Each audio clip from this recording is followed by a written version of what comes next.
If you've been thinking about hiring, or if you have hired and feel like maybe you didn't do the best job, or if you have some rockiness on your team or big vision for scaling and you know that you need solid hiring practices, solid team culture, and really to understand leadership and what it requires to get a fantastic team supporting you, then this is the episode for you. We're going to be talking to hiring and leadership expert Paula Maidens. If you've ever decided to grow and scale a company, you know how important the team aspect of that can be. That's why I've brought Paula Maidens on today. She helps fast-growing entrepreneurs build high-performing teams so that they can scale with ease. She's been a business consultant for over 13 years and has a signature framework that she uses to help make sure that we shift our perspective on hiring, leadership, and stepping up as the empowered CEO that we all want to be and need to be as our teams grow and scale. I absolutely loved my conversation with Paula. We got into all of the details on how to make sure that you are hiring the right person for the right role. What does it look like to really onboard them effectively and help them thrive in that role? What about when we're ready to elevate team members to a next level inside of our team? And then what do we need to be looking for from a leadership and a culture perspective? Because oftentimes we think that the person is the problem, but really, sometimes we're the problem. So Paula and I are going to chat about all of that, and you all get the benefit of joining in and listening to this conversation. Well, Paula, I'm super excited to have you here and talk about this because we were just talking briefly before this, and I know hiring is something that people think about even when they're in the early stages of their business. They're already thinking like, how am I going to hire somebody? It feels so overwhelming. If you've ever tried to scale and grow a business, you know that hiring becomes such a key skill that you need to develop in order to scale. But oftentimes, even if we hire the right person, if we have the right hiring process, we get people on the team and it's still not a fit. And so we're going to talk about like all of those things. But first, I would love for you to share with us what's your favorite community you have ever been a part of and what did you love about it? Well, I'd say the favorite community is a mastermind that I was in. I joined back in 2019 and it was led by somebody named Lisa Corduff here in Australia. And the reason it was my favorite community I've been in is because we all managed to form really intimate, intense, ongoing relationships with each other. So literally some of my business besties are people that I met back in 2019 in that mastermind.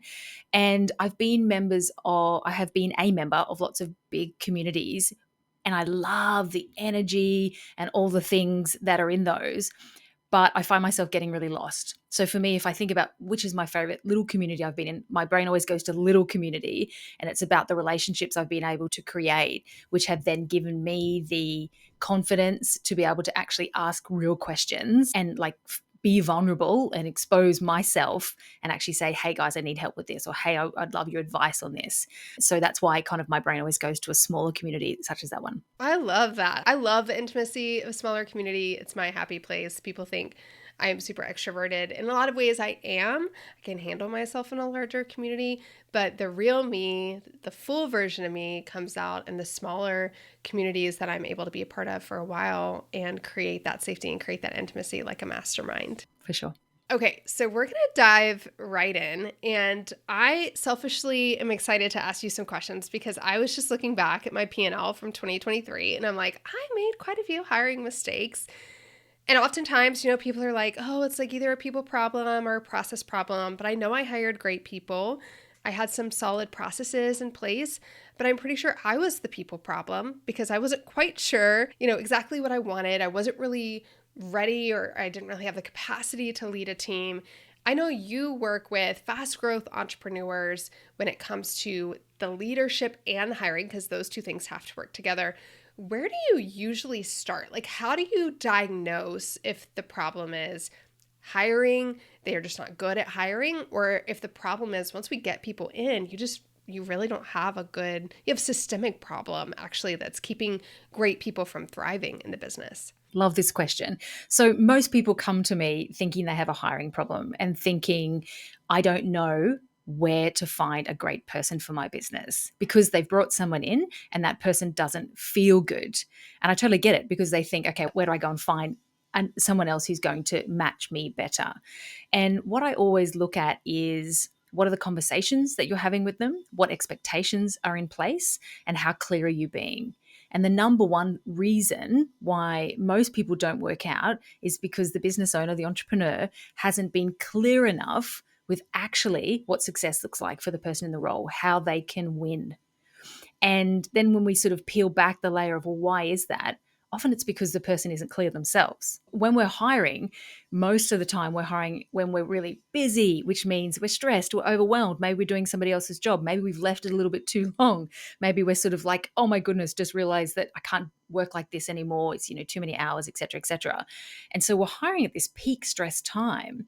Often then we don't slow down to think, what do I actually want this person to do? And I talk about sort of the 3 C's of hiring success, and that is clarity, confidence, and commitment. So clarity is being absolutely clear what you want the person to do, how you want them to do it. And then confidence comes from interviewing and actually having a proper assessing interview, which doesn't mean it needs to be stuffy and formal and horrible. It's just a conversation, but it's a conversation where you're assessing for a match. And then with that confidence, and you can be like, you can actually commit to them. So you can do that 3rd C. But if you're not confident, it's very hard to commit and actually spend the time onboarding the person. And you can't get confident if you're not clear who you're looking for. So the starting point to hiring success is slowing down and going, what do I want the person to do? How do I want them to do it? And getting clear on your non-negotiables. So based on those, based on my clarity, I want the person to come into the community and to reinvigorate it, to improve our retention. So how do I want them to do it? I want them to bring ideas, or maybe it's actually, no, I just want them to follow exactly what I tell them to do. Or I want them to come up with scripts. No, I want them to speak only in a way that I want them, or what I've said before, to use my frequently asked questions, etc. And all that tends to get skipped over at the hiring stage. So then it gets to when we're on the job, we just go, oh, this person doesn't feel great. Okay, why? I don't know, I'm just feeling disappointed, but okay, why? Well, they're not doing it the way I wanted it. Well, what have we said to them we want? And it's sort of often that's, where it's just fueled with assumptions on both sides. It's fascinating because that clarity piece, I think oftentimes we go to skill set, right? Well, they have the skills. I hired this person who has this experience, or I know they have this capability, but it sounds like where the issue often is on these things that aren't necessarily skills. It's on communication styles, it's on work styles. And so is that really the how? Because I think if I'm a business owner and I'm listening to this right now, I'm like, well, I don't know how to be a community manager. I don't know how to do Facebook ads. I don't know how to do this role because I've never had to do it before. So I don't want to have to tell somebody how to do it. But you're not talking about the how of actually doing the work and the skill. It's more about that working relationship and that communication style. Is that right? 100%. So the what is actually the practicalities, like, set up a Facebook ad. And exactly the how is, how do I want you to go about that in a way that's going to make me feel comfortable, safe, and able to go and focus on my own things. And absolutely, that's the part that we skip over. So for example, and I think when we're starting out in business, it's so easy to take referrals from friends or, hire someone else's person because they're great for them. But we've all heard those horror stories where that goes wrong. And that's because of this how piece. So your assistant may be fantastic for you, and she may have all the skills in the world that I need. But if she doesn't want to work in a way that suits me, then it's not going to work. So for example, for me, I have a Monday afternoon meeting with my assistant. We go through all the things, and it's a little bit like speak now, forever hold your peace, because I don't like being interrupted for the rest of the week. The way my schedule's set up, I have back-to-back client calls on a Tuesday and a Wednesday, and I don't work on a Friday. So that's a really important structure that I need to be aware of when I'm hiring, to make sure that that's the way that's how somebody else wants to work, and it will work for them. So they can bring all the skills in the world, but if they're one of those people who likes to chat regularly and check in, throughout the week and go back and forward, and they're the sort of person who needs someone else's energy to like fuel their ability to perform, then they're not going to be right for me. I love that explanation of needing somebody else's energy to perform, because so many people are like that. But I'm curious how, as let's say a solopreneur, and I'm going to, do my first hire or whatever it might be, how do I discover before I've hired somebody how I want to work with somebody else, like what that leadership style is or what that communication style is so that I can communicate those expectations effectively. Such a good question. If we haven't hired before, I teach a dream technique where we close our eyes and we imagine it's 12 months' time and we're sitting here and we're celebrating how successful the person is that we've brought into our business. And we sort of sit in that and we look around. How are you working? Are they right next to you? Are you meeting with them once a week? Are you talking to them all the time? And sort of, going through all these different various scenario prompts actually brings up a feeling in your body. You'll be like, oh God, no, I don't talk to them every day. Or you might be thinking, oh yeah, that feels really great. So I'd get to chat with someone and bounce ideas, etc. So by thinking through these various scenarios, you can start to sort of piece together, oh, that'd feel good, or no, that wouldn't feel good. Because when you're starting from a blank piece of paper, of course, it's so tricky. But if you can think, well, if somebody was bringing you ideas, would that be great? If someone came in and looked at your systems and made suggestions to change them, would that be great? Oh, no, that'd make you feel uncomfortable. Okay. So if they saw something that was wrong or could be done better, what would you like them to do with that? Ah, you want it written down. Okay, cool. Do you want them to make changes without checking with you? Do you want them to do this without checking with you? Ah, and then you get a bit of a sense of how much control that you want to have, like where your review points should be, how much almost authority and responsibility you'll feel comfortable handing over straight away. And even saying those things now, everybody listening will be getting feelings in their belly. They might be thinking, oh goodness, no, nobody could ever publish anything without running it past me. Or they might be thinking, I don't care, knock yourself out, send it out there as long as you've checked, spelling and grammar, etc., etc.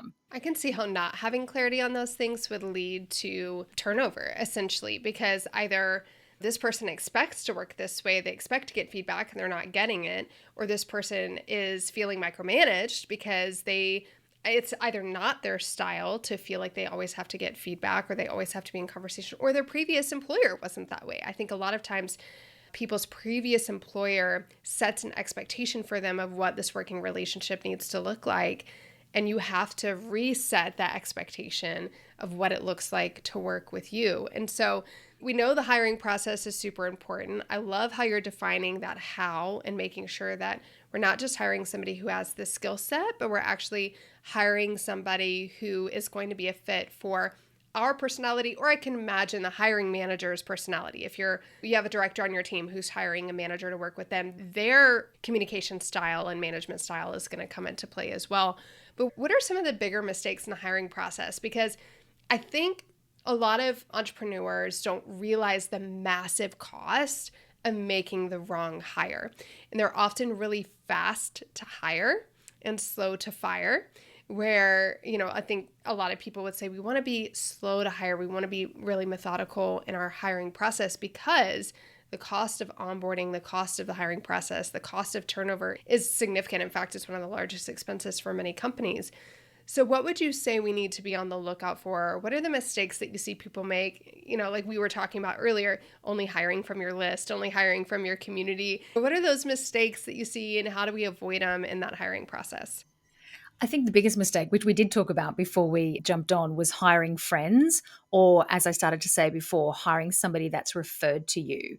So I think that's definitely really common. And what's wrong about that, or doesn't always serve you, is that you're almost outsourcing your power to the fact that you've been a friend or you have a friendship, or the fact that somebody has been successful working for somebody else.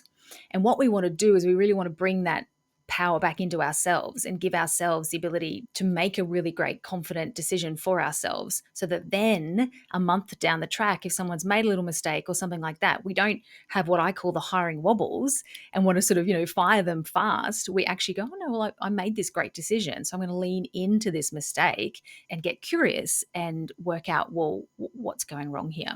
So I think the first mistake is hiring somebody with a perceived belief that this person is safe because and the trust is automatically there, and therefore the performance will be there because they're either a referral or a friend. And I think the other really big thing that goes wrong in most hiring processes is the amount of assumptions that are brought to the table. And as you started to speak about, everybody you hire into your business has previous life experience, has previous work experience, etc. And all of those previous experiences has shaped the bias that they're bringing to the table and to your role. And in the same way, you've got a bunch of bias. you've got all these assumptions, which are fueling assumptions that you'll make.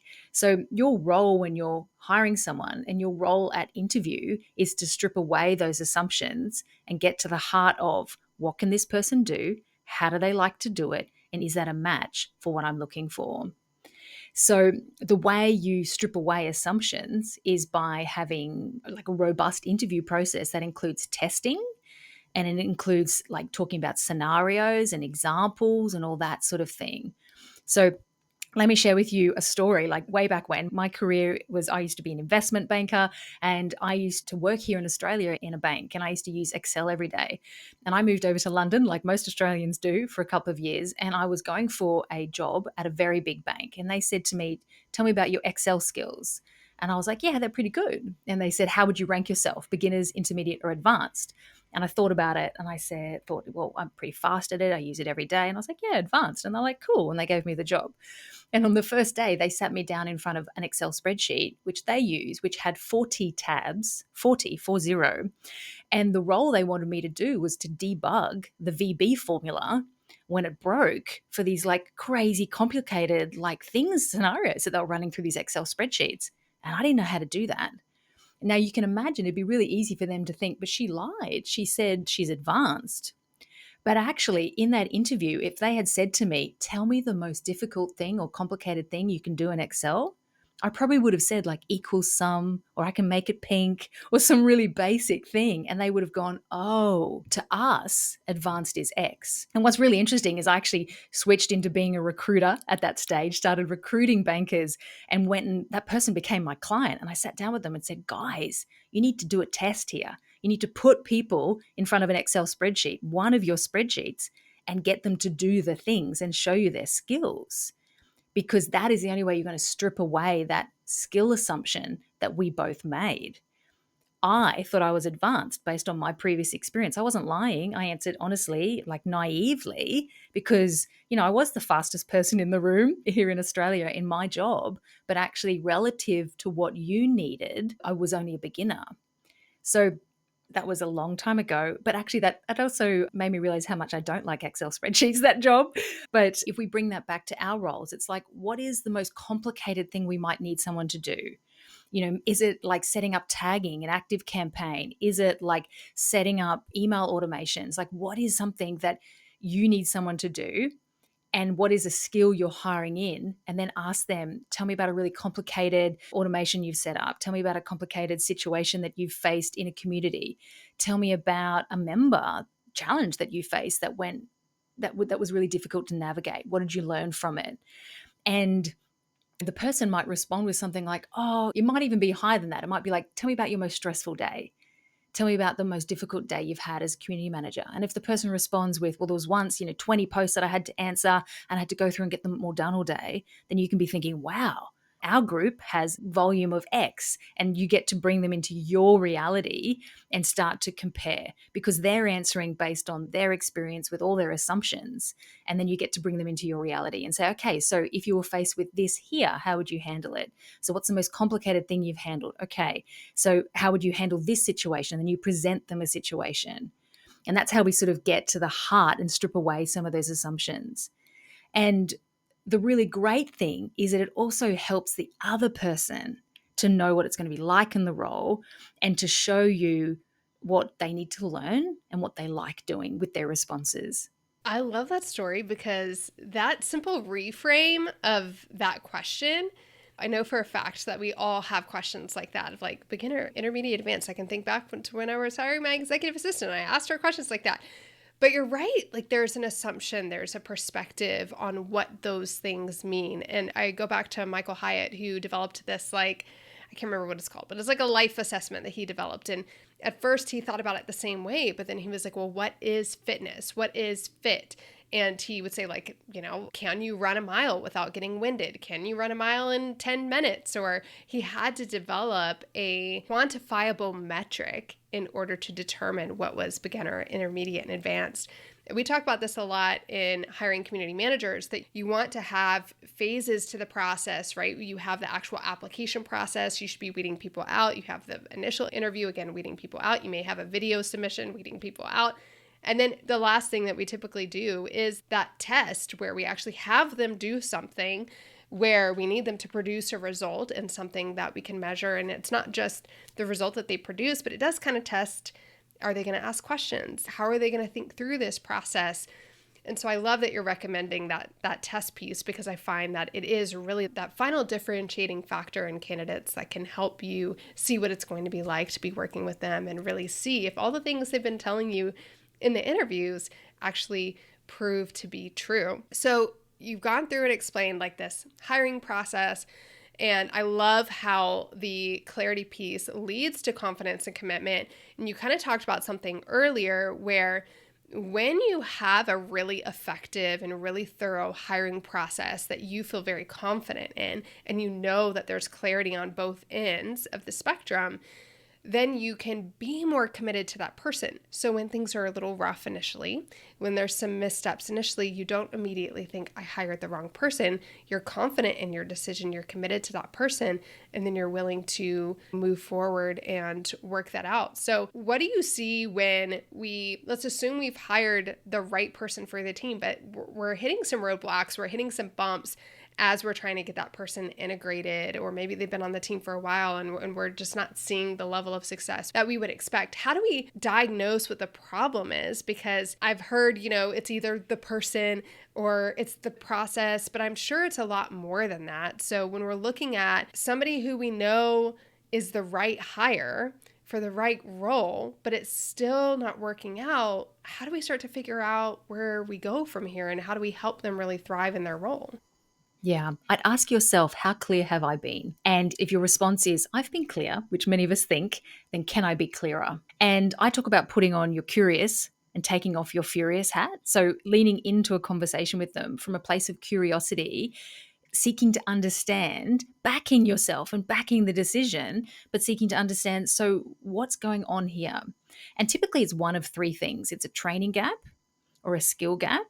It's a system gap. So training being the person didn't know how to do something. So a system gap is the person didn't know that they needed to do something. So maybe, it's not scheduled, maybe there's not a process yet, or maybe they didn't realize it was their responsibility. So a system gap. Or thirdly, a willingness gap or willingness problem. Now, the first two are easy to fix, and that's typically what it is. But if it's the third one, you need to get to the heart of that as well. And often that was from a miscommunication or an assumption that might have been made through the hiring process that I didn't realize I'd have to do that. But you can't get to the heart of that problem and understand it without a conversation. So ask yourself, how clear have I been? Where could I be clearer? What assumptions could possibly have been made? And then talk to them about that from that place of curiosity, and ask lots of questions and get them to tell you what's going wrong. So, when you did this, talk me through what your thought process was to do it like this. Or I was hoping that you would produce this by this, or I was looking for something to be done like this, and I can see that you did it like this. So I'm curious, what were the steps that went through to get you there, etc. So from that place, get them to tell you. And when you've hired somebody and you've taken them through a process and you've been really clear, you get to refer back to that as well. You might be like, remember we talked about, we're looking for, and the business needs somebody who can do this in a certain way. So let's talk about what you need to be able to do that like that way. So it's really like almost leaning into the relationship. And sometimes if the person's new, it's building that relationship from that genuine place of, we both want this to be great. Let's work it out together. Yeah, and I think we were on the same page, like you said, referring back to those previous agreements that you already made, which is why it's so important to make them, because you can refer back and go, this is what we had talked about. Seems like something's preventing you from being able to achieve this result. Like, what can we do to support you? And, it may be training, for example, right? It could be a lack of awareness because of the systems that you mentioned, or it could be an unwillingness, which hopefully it's not if you've had that conversation. But this kind of brings up for me another kind of crucial conversation that can happen on teams that are fast growing. A lot of the clients that I work with, right, they're just hitting 7 figures or scaling beyond 7 figures. There's a lot of growth that happens really fast on a team. And they tend to take team members who are in existing roles and they tend to just elevate them into new roles instead of doing a full interview process. So for example, let's just say like a community manager. A community manager, but now we need a program manager or we need a community director. And so by default, they will often just promote the community manager to that role without really going through a process to make sure that's a role they even want or are qualified for. They may be a really great community manager, but they may not have the strategic and analytical mindset that they need to fulfill that higher level role. So what does that look like when people want to promote or hire within, or even just change roles and responsibilities, and they need to sort of redefine and renegotiate with existing employees? Yeah. Well, I think I love what you're talking about because it's also the awareness that what got you here won't get you there. And your team is going to go through quite a few evolutions. And typically, what I see when I talk about different stages, but you go from solopreneur to getting people to help you, and you sort of have lots of helpful people. And typically, they're quite generalist and they might start out with some roles and responsibilities, and all these things get added on. And as you've said, you'll reach a point where that no longer works and it might feel a little bit chaotic. And then we need to really come back to the clarity around who is doing what. And we need to split those roles up. And again, coming at that from that place of what do we need done here and how do we need it done? And what are the skills and experience that we need for somebody to be able to win in this role to actually achieve success? So, what would success look like? And then looking at, well, actually, is the longest standing team member the right person for that role? So, not defaulting the person into that and having an open conversation with them about that. If they want to go for the role, how are we going to address the gaps here together? And I think it's really leaning in and having those conversations really bravely because, and acknowledging the person's loyalty and trust and the fact that they've been with you forever, and talking about from the place of what the business needs and the gap that the business now has from a skill level at this level to take us to the next stage. So there are different evolutions your team will go through. Stage 1 and 2 is solopreneur, helpful team. Stage 3 is systemized team. And that is when we all have our roles and responsibilities. We own an area. So we might own this community. This person owns community management. What does that mean? What do they need to know to be able to do that?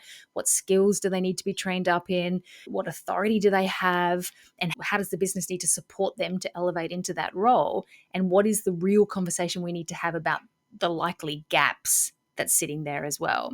And then from systemized team, it's leadership layers is typically the next stage. And then when people are evolving into being, team leaders and whatnot, everybody's not reporting to you anymore. Nice stage that starts to take the pressure off you as the business owner. And then the next stage is replaceable team and scalable team, when anybody can come and go and everybody's replaceable, including you as the business owner often. I love that picture of the stages because I think we try and jump to leadership and jump to replaceable way too soon. And the conversation that you were saying to have with somebody moving into a new role of responsibility or moving into a higher level in the organization, you have to start back just like you're hiring them. You have to define and have all of that clarity. I remember when I worked in corporate, they had a rule where if you want to elevate somebody into a new position, you want to give them a promotion, you have to interview 3 people for the role, including that person. But you had to. You had to actually go through a formal recruitment process. The job had to be posted for at least, I think it was like 14 days or 30 days, and you had to interview 3 people for the role. And they did that to make sure that you defined the role, you defined the responsibilities, and that you had that clarity. And also so that there was some comparisons, that you saw what was in the marketplace to make sure you're not just promoting somebody into a role because they've worked with you for a while, but they truly are the best person for that position, which I think is another mistake we make as we go into that phase where you're trying to get in that leader phase where you have elevated leaders inside of the business. We often want to pull from within, which can be a good decision if you go through the full process. So the last thing I really want to touch on is this team culture piece, because I've worked with some really amazing teams and some really amazing leaders who have a ongoing problem of turnover, burnout, dissatisfaction among their employees. And oftentimes they want it to be a people problem. They want it to be I hired the wrong person. And ultimately it comes down to their team culture, their ability to lead. And I've also worked with some amazing people like Amy Porterfield comes to mind, who have a really incredible team culture that people crave to work there. They have very, very little turnover.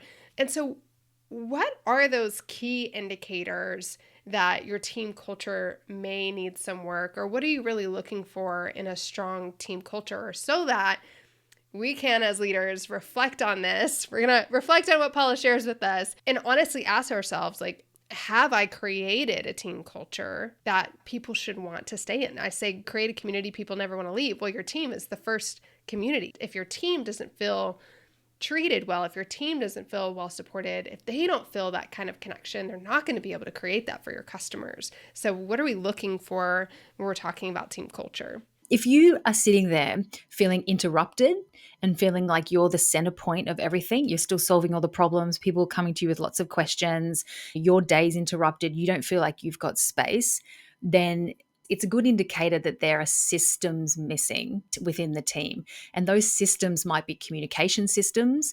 They're probably a system around clear roles and responsibilities and clear authority and decision making power. So that's what I mean when I say systems.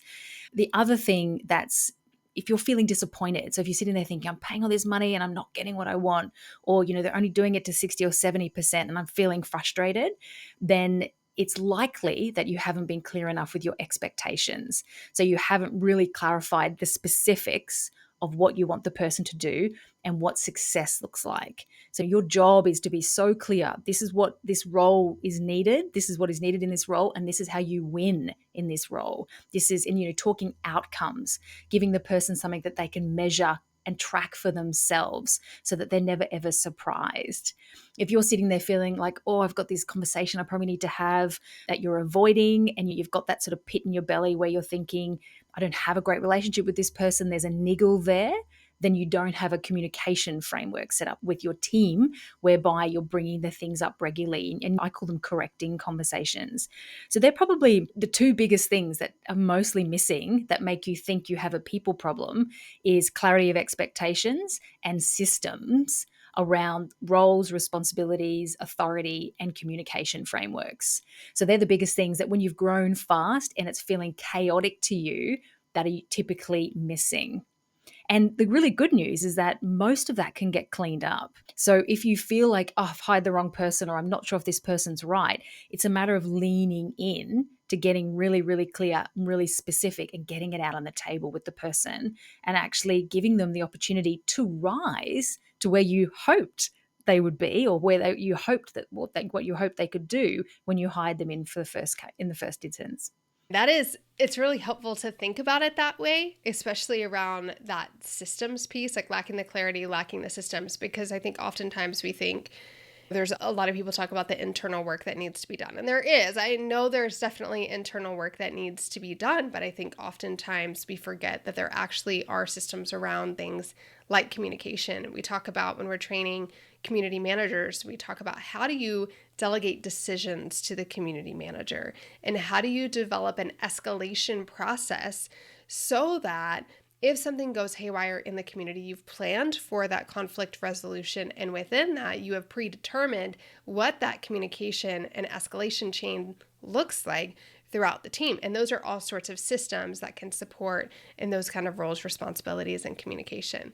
Paula, this has been so good. I am sitting here going, oh, that's why I made those hiring mistakes in the past. And I know that people listening are going to have so many insights from this, whether they have not hired their first team member and they're about to hire their first team member, or whether they're in the point where they're trying to scale with their existing team, elevate leaders, expand beyond the existing team that they have. So how can people learn more from you, get resources from you, stay connected? What does that look like? Because I know I've got people listening that are like, I need some more Paula in my life. Amazing. Well, if you're sitting there thinking, I want to dial up my team and try and work out why they're not performing quite the way I'd like them to, then grab I've got a free guide called Supercharge. So it's paulamaidens.com/supercharge. And that'll give you some insights into some things that you can look for and some immediate things that you can start to change to start to get more out of your team. Or if you're on a hiring path and you're thinking, I want to hire right, and I want to sort of start to get a sense of what I should be what I should be asking in an interview, then go and grab my essential interview guide, because that'll give you some prompts as well on that how piece that we started to talk about, some questions that you can ask to sort of uncover the way you want somebody to work with you and get a bit of a sense of what somebody's natural style is. So that's paulamaidens.com/top-interview-questions. So top interview questions. And I'm sure we'll put all the links in the show notes. Perfect. And I know you have a program that, depending on when we release this, may already be out, it may not be out. That's going to be specifically around hiring. And so I'm looking forward to that as well. If you get those downloads, you're going to be on our list. And like any good marketer and businesswoman, she's going to tell you about that program as well. So you have an opportunity to work with her at a deeper level. And you also have a podcast as well. We actually just before this did an interview about hiring and managing community managers, which is going to be on Paula's podcast. So tell them what your podcast is. It's the Big Dreams, Great Teams podcast. Awesome. So go over there, subscribe to that, check out the interview that I did. If you're specifically talking about community managers, that's going to be on there. Paula, thanks so much for hanging out with us. Thank you so much for having me. It's been awesome.